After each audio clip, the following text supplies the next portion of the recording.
नमस्कार दोस्तों, स्वागत है सभी का लक्ष्य नर्सिंग क्लासेस के यूट्यूब चैनल पर। और आज हम 15 मिनट के वीडियो में वो देखेंगे कि नॉरसेट 9 का एग्जाम जैसे ही अपने पास आने वाला है उसके पहले हम कौन कौन से दृष्टिकोण से हर एंगल से तैयारी कैसे करें, क्योंकि वो गलती फिर से ना दोहराए जो अक्सर किया करते हैं। तो हर एंगल से तैयारी को कैसे करें, हर दृष्टिकोण से एग्जाम का point of view, her area से, हर एंगल से किस तरह से क्वेश्चंस बनते हैं, उनको मात्र 15 मिनट के छोटे से वीडियो में देख लेंगे। शुरू करते हैं सबसे पहले कि सर हर दृष्टिकोण से कैसे तैयारी करें। तो पहले हम देखेंगे ये सारे अपने एंगल है, इन एंगल के आधार पे हमको तैयारी को एक बार मजबूत करना है। इमेज बेस्ड तैयारी को मजबूत करना है। फिर हम देखेंगे गाइडलाइन बेस्ड, जो अपडेटेड गाइडलाइंस हैं गवर्नमेंट की किसी भी प्रोसीजर रिलेटेड, इसका डिटेल देखेंगे। Calculation based, assessment scale related, all positive sign related, reflexes जितने भी हैं, जितने भी स्पेशल पॉजिटिव साइंस हैं, नॉर्मल वैल्यूज जितनी हैं, और indication and complications of therapies जितनी हैं। इसके बाद एंटीडोट्स ऑफ ड्रग्स और हेल्थ रिलेटेड जो भी अवेयरनेस डे है, ये सारे एरिया है, एंगल है। अब हर एंगल के अंदर क्या क्या चीजें ज्यादा इंपॉर्टेंट है ये देखेंगे बहुत ही छोटे समय में। देख लेते हैं फर्स्ट स्लाइड में सर इमेज बेस्ड में क्या क्या चीजें पढ़े। तो इमेज बेस्ड में जितने भी साइन एंड सिम्टम्स हैं उनके इमेजेस आपको पता होने चाहिए। मैक्यूल, पेप्यूल, पोस्ट्यूल्स क्या होते हैं, रोजिंग साइन का इमेज है, ये ओस्लर नोड का है, ओमेगा साइन है, स्क्वाड साइन है, कुलेन साइन है, रिकोनाइज है, मून फेस है और बटरफ्लाइज। ये इमेज बेस्ड भी हो गया और साइन रिलेटेड भी क्वेश्चन यहां से आ सकते हैं। इसके बाद हम देखेंगे सेकेंडली कि image of the clinical equipment. Clinical equipment से रिलेटेड क्या क्या क्लिनिकल इक्विपमेंट है, ट्यूबिंग्स, कैथेटर रिलेटेड इमेजेस आपके सामने आ सकती हैं। जनरल इक्विपमेंट क्या क्या हो सकते हैं, और ड्रेसिंग, वुंड केयर या मटेरियल इक्विपमेंट्स जिसके अंदर blood, micro drip, micropores, ryles tube, endotracheal tube, ET tube, foleys catheter, suction machine, ये सारा डिटेल्स है आपके पास। ये पीडीएफ जो भी है टेलीग्राम चैनल पर आपको डिटेल में सारी पीडीएफ मिल जाएगी। जनरल इक्विपमेंट में बीपी अपरेटस, पल्स ऑक्सीमीटर कितने टाइप्स के होते हैं, सक्शन मशीन कितने टाइप्स के होते हैं, उनके डिफरेंस क्या है, उनके इमेजेस से पहचानना। एम्बूबैक्स के पार्ट्स क्या होते हैं, इन्फ्यूजन पंप के पार्ट क्या होते हैं, syringe pump, glucometer, defibrillation, ECG machine. इस तरह से ड्रेसिंग के अंदर एब्डोमिनल पैड्स क्या है, स्टेराइल स्ट्रिप्स क्या है, ट्रांसपेरेंट फिल्म ड्रेसिंग क्या होती है, हाइड्रोकोलाइड ड्रेसिंग क्या होती है। इस तरह के जो एग्जाम्पल्स हैं ये इमेज बेस्ड के आधार पे पूछे जा सकते हैं। इसके बाद हम नेक्स्ट देखते हैं इमेज बेस्ड में सर्जिकल इंस्ट्रूमेंट के अंदर स्कैल्पल्स जितनी है, ब्लेड जितनी है, जो नंबर डिफरेंट नंबर की ब्लेड्स आती हैं, डिफरेंट शेप की ब्लेड आती है, शेप के अकॉर्डिंग उनका नंबर चेंज होता है, उसके डायग्राम बेस्ड क्वेश्चन आ सकते हैं। सीजर्स, मायो सीजर, मेड्सबॉम सीजर्स, सर्जिकल बैंडेजेस का पूछ सकते हैं। Grasping and holding instruments, hold करने के लिए, अग्रेसिव करने के लिए, forceps, artery forceps, needle holding related भी इमेज बेस्ड भी आ सकते हैं, या इनके पार्ट भी पूछे जा सकते हैं। इनसे रिलेटेड स्टेराइल करने का बेस्ट टेक्नोलॉजी तरीका क्या है, वहां से भी क्वेश्चन बन सकते हैं। रिट्रैक्टिंग के अंदर लैंगरबैक रिट्रैक्टर, सेल्फ रिटर्निंग रिट्रैक्टर्स और मिसलेनियस, ये जितने भी आपको सामने दिख रहे हैं यहाँ से इमेज बेस्ड है, और इनसे रिलेटेड सर्जिकल स्टेरिलाइजेशन कैसे करना है वो क्वेश्चन डेवलप हो सकता है। Sponge holding forceps, suction tips, towel clip and trace. अब इसके बाद हम देखते हैं एंगल चेंज करते हैं। ये सारा इमेज बेस्ड का एंगल ही चल रहा है कि सर एडवांस्ड क्लिनिकल इक्विपमेंट में सेंट्रल वीनस प्रेशर के क्या क्या इक्विपमेंट होते हैं, पार्ट्स क्या होते हैं, आर्टेरियल मॉनिटरिंग सिस्टम क्या होता है, उसके पार्ट क्या होते हैं, वेंटिलेटर्स के पार्ट्स क्या होते हैं, उसके मोड्स क्या होते हैं, bipaps, haemodialysis, crash cart machine, infusion warmer, controlled analgesia. इसके बाद echocardiography, ECG machine, USG, x-ray machine, laparoscopic और एंडोस्कोपिक, ये जितने भी एडवांस्ड इक्विपमेंट है इनके पार्ट्स और इनका ऑपरेटिंग सिस्टम कैसे रहता है और हैंडलिंग कैसे रहती है, या इससे रिलेटेड इमेज बेस्ड क्वेश्चंस यहाँ पे बन सकते हैं। तो ये सारा जितना भी है इमेज बेस्ड है। सी आर्म रोबोटिक जो है, रोबोटिक सर्जिकल सिस्टम और टेलीमेट्री मॉनिटरिंग सिस्टम्स, ये जितने भी है ये सारे एडवांस्ड इक्विपमेंट है जो क्लिनिकल में यूज किए जाते हैं। इनके इमेजेस एक बार आप जरूर देख लेना, यहाँ से क्वेश्चन बन सकते हैं। नेक्स्ट हम दूसरे एंगल की बात करें, शायद गाइडलाइन बेस्ड क्वेश्चंस क्या क्या बन सकते हैं। तो गाइडलाइन में पहली बात करें अपन बायोमेडिकल वेस्ट मैनेजमेंट से रिलेटेड गाइडलाइन जो है 2018 से 2019, उसके बाद 2025 में अमेंडमेंट इसके अंदर हुआ। उसके बाद एक देखते हैं एमटीपी से रिलेटेड अमेंडमेंट 2021 के अंदर हुआ। तो जो जितने भी मेडिकल और नर्सिंग प्रोसीजर्स हैं उसमें यदि उसमें रूल्स वाइज या लॉ वाइज या इथिकल्स इश्यूज की वजह से यदि उसमें अमेंडमेंट या करेक्शन या अपडेट्स यदि है तो वो अमेंडमेंट के रूप में गाइडलाइन के अंदर चेंजेस हो जाते हैं। तो वहां से भी क्वेश्चन बनने की पूरी संभावना रहती है। तो एमटीपी और बायोमेडिकल में वेस्ट मैनेजमेंट के जो अमेंडमेंट हुए, जो नए रूल्स आए हैं, नई गाइडलाइंस है, उसको एक बार जरूर देख लेना। इससे रिलेटेड और भी इस तरह के टॉपिक्स है उनको भी साथ में देख लेना। तो ये हो गया गाइडलाइन बेस्ड तैयारी कैसे करें। अब तीसरा हम देखते हैं कि सर गाइडलाइन और क्या क्या है, जैसे कि फार्मा डिवाइसेस मार्केटिंग का एक गाइडलाइन चेंज अपडेट हुआ है, एनडीसीआरटी क्लिनिकल ट्रायल का गाइडलाइन चेंज हुआ है, allied health care professional act का guideline, common based white waste time management इसका जो है वो गाइडलाइन चेंज हुआ है, हैजार्ड रिलेटेड, बैटरी रिलेटेड और प्लास्टिक रिलेटेड जो वेस्ट का मैनेजमेंट है वहाँ के गाइडलाइंस भी चेंज हुए हैं, अपडेटेड हुए हैं। तो यहाँ से क्वेश्चन ये कौन कौन से में अपडेटेड हुए, यहाँ से क्वेश्चन आ सकते हैं। नेक्स्ट हम देखते हैं, ये सारे गाइडलाइंस का ही है, गाइडलाइंस की पूरी लिस्ट है आपके सामने, टेलीग्राम चैनल पर आपको इसकी पीडीएफ मिल जाएगी। इसके बाद थर्ड पॉइंट में हम एंगल देखते हैं कि कैलकुलेशन, नर्सिंग के अंदर कैलकुलेशन रिलेटेड क्वेश्चंस भी आते हैं। अब कैलकुलेशन को वो नर्सिंग पे ही अप्लाई करके पूछते हैं, डोज का कैलकुलेशन, फ्लो रेट का कैलकुलेशन, ड्रॉप पर मिनट का कैलकुलेशन। तो जैसे कि मेडिसिन से रिलेटेड क्या क्या कैलकुलेशन हो सकते हैं, डोज को कैलकुलेट कैसे करें, पीडियाट्रिक डोज को कैलकुलेशन कैसे करें, आईवी इन्फ्यूजन की रेट को कैसे कैलकुलेट करें, उससे रिलेटेड कोई प्रॉब्लम दी जाएगी और उससे कैलकुलेट करके आपको एक डिजिट निकालने का प्रॉब्लम प्रैक्टिकल क्वेश्चन भी दिया जा सकता है। इसके बाद है insulin dose calculation, heparin infusion का कैलकुलेशन कैसे होगा, dilution and reconstitution of drug, कितने में कितना मिलाएंगे तो उतना ही एमजी पेशेंट को मिले, इस तरह के question. Safe drug range calculation, safe किसी एज को देखते हुए इस एज के अंदर इतने रेंज जो है वो उसका सेफ डोज का है, वो कैलकुलेशन कैसे करें। तो ये कैलकुलेशन क्वेश्चंस भी आ सकते हैं। Calculation related fluid and electrolyte related हम कैलकुलेशन की बात करें तो फ्लूइड वॉल्यूम का कैलकुलेशन 24 आवर के रिक्वायरमेंट में कितना ड्रॉप प्रति मिनट, ड्रॉप फैक्टर का कैलकुलेशन, इनटेक आउटपुट चार्टिंग, उसका बैलेंस कितना रहा, यूरिन इनटेक कितना किया वाटर का और यूरिन का आउटपुट कितना रहा, बैलेंस कितना रहा, ये calculation. Oral rehydration solution age wise कितना देना चाहिए, ये calculation. Calculation of replacement of fluid and dehydration burn shock से रिलेटेड कैलकुलेशन, बर्न वाले पेशेंट को कितना फ्लूइड देना है वो कैलकुलेशन भी पूछा जा सकता है।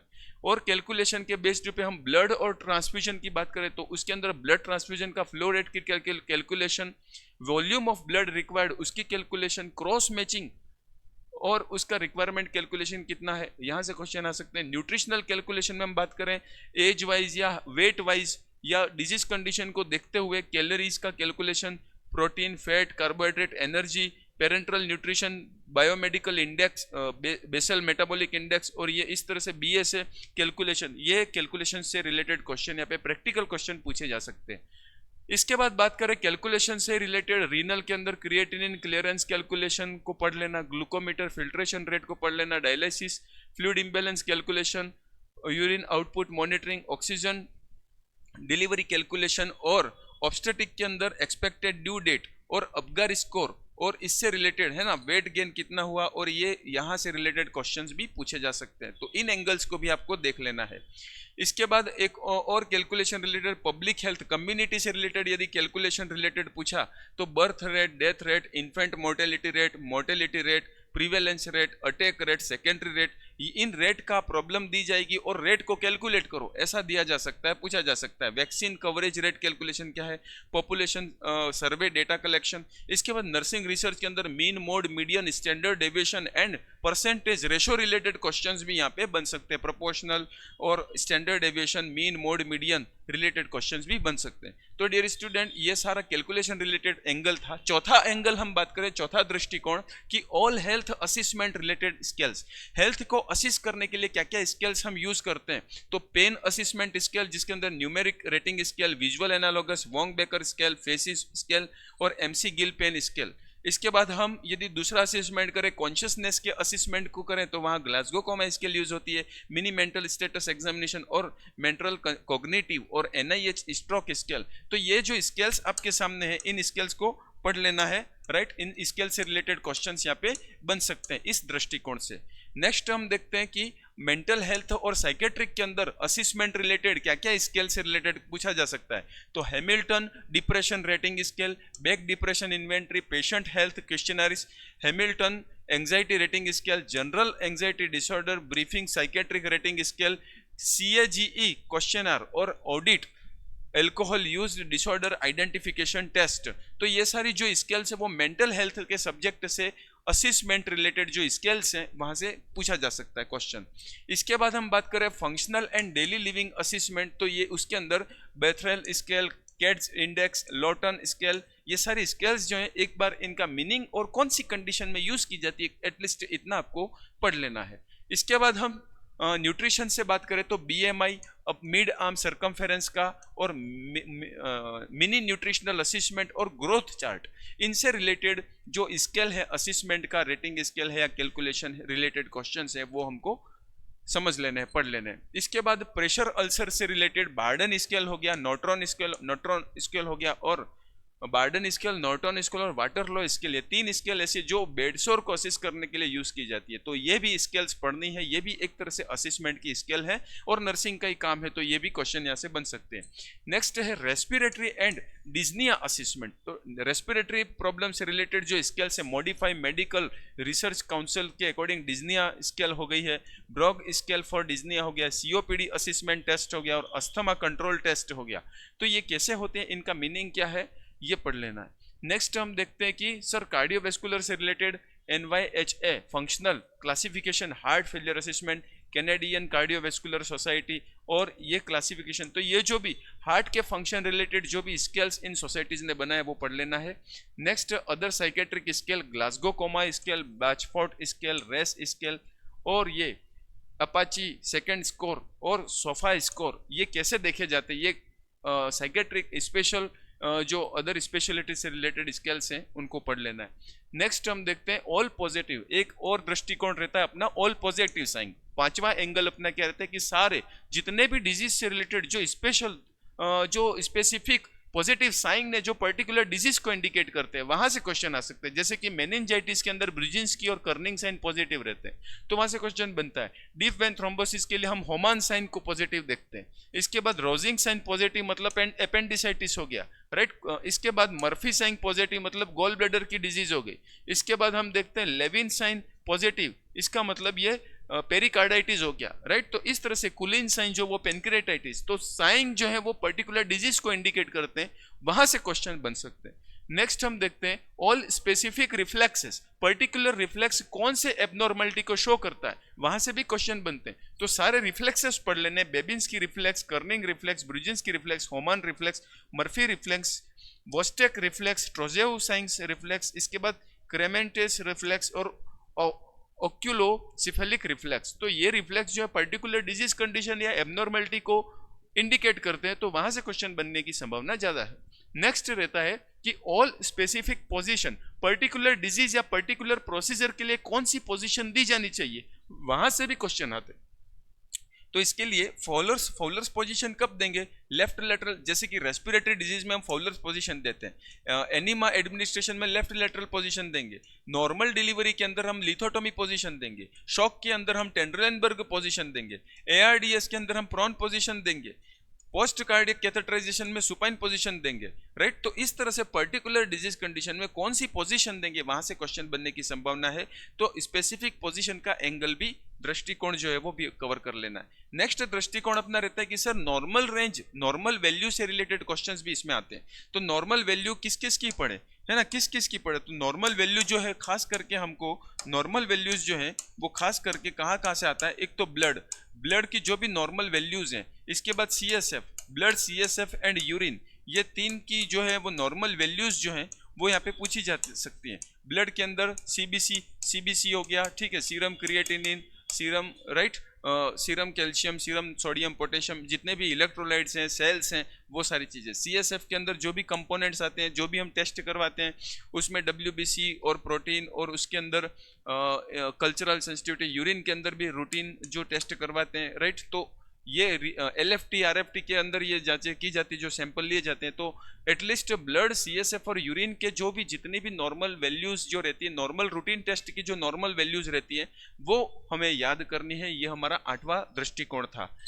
नेक्स्ट 9वां दृष्टिकोण, ये 9वें एंगल से हम तैयारी करें कि sir indication and complication of therapies. तो फोटोथेरेपी है ना, जैसे कि हम किसी को फोटोथेरेपी देते हैं तो उसका कॉम्प्लिकेशन रेटिनल डैमेज होता है, हीमोडायलिसिस देते हैं उसका कॉम्प्लिकेशन हाइपोटेंशन होता है, कीमोथेरेपी देने पे बोन मेरो सप्रेशन होता है, इसके बाद रेडियोथेरेपी का complication skin burn, blood transfusion का कॉम्प्लिकेशन हीमोलाइटिक ट्रांसफ्यूजन। तो और भी बहुत सारी थेरेपीज और प्रोसीजर्स ऐसे जिनके एक पर्टिकुलर फिक्स कॉम्प्लिकेशन जो होता है जो क्लोजली उससे जुड़ा हुआ है, वहां से क्वेश्चन बनने की संभावना रहती है। इसके बाद और आगे बढ़े कि सर एक हमारा एंटीडोट रिलेटेड दृष्टिकोण भी रहता है। अक्सर एम्स के एग्जाम्स में एंटीडोट रिलेटेड क्वेश्चन पूछे जाते हैं।